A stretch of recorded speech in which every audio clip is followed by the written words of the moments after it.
பிரித்தானியாவின் லண்டன் மாநகரில் பெருமளவிலான குற்றச் செயல்களுடன் தொடர்புடைய வர்த்தகர்கள் மற்றும் மோசடி வீட்டு உரிமையாளர்கள் இலக்கு வைத்து நடத்தப்பட்ட சோதனையில் மில்லியன் கணக்கான பவுண்டுகள் பெறுமதியான குற்றப்பணம் பறிமுதல் செய்யப்பட்டுள்ளது. விசேட சோதனையின் போது பெரும் சட்டவிரோத கடத்தல்களும் முறியடிக்கப்பட்டுள்ளன. லண்டனின் பிரெண்ட் மற்றும் ஹெரோ பகுதிகளில் சோதனை மேற்கொள்ளப்பட்டுள்ளது. வடக்கு லண்டனின் பிரெண்ட் மற்றும் ஹெரோ ஆகிய இரு பெருநகரங்களின் கூட்டு வர்த்தக தர கட்டுப்பாட்டு பிரிவினர் கடந்த ஓராண்டில் மட்டும் 612 பாரிய குற்றவியல் விசாரணைகளை முன்னெடுத்து 1.7 மில்லியன் பவுண்டுகளுக்கும் அதிகளவான குற்றப்பணத்தை அதிரடியாக மீட்டுள்ளனர். இதில் விசேடமாக வீடமைப்பு விதிகளுக்கு முரணாக வீடுகளை சட்டவிரோதமாக பிரித்து மாற்றியமைத்த 2 சம்பவங்களில் இருந்து மட்டும் சுமார் 6,50,000 பவுண்டுகள் பறிமுதல் செய்யப்பட்டுள்ளது. இப்பகுதிகளில் சட்டவிரோத புகையிலை விற்பனை மிகப்பெரிய வீக்கத்தை கண்டுள்ளதாக அதிகாரிகள் கவலை வெளியிட்டுள்ளனர். சிகரெட் விற்பனையகங்கள் மற்றும் இறைச்சி கடைகள், கோப்பி கொட்டை வறுக்கும் இடங்கள் மற்றும் சிகை அலங்கார நிலையங்கள் கூட இந்த சட்டவிரோத கடத்தலில் ஈடுபட்டுள்ளன.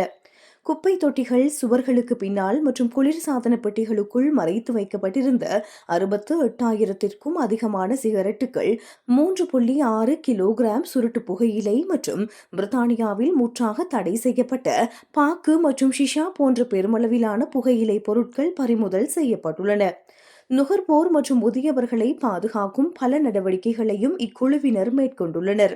குறிப்பாக அண்மை காலமாக லண்டனில் பூட்டு தொழிலாளர்கள் எனப்படும் பூட்டு பழுது பார்ப்பவர்களால் பொதுமக்கள் ஏமாற்றப்படுவதும் அதிக கட்டணம் வசூலிக்கப்படுவதும் பெருமளவு அதிகரித்துள்ளதாக அதிகாரிகள் எச்சரித்துள்ளனர்.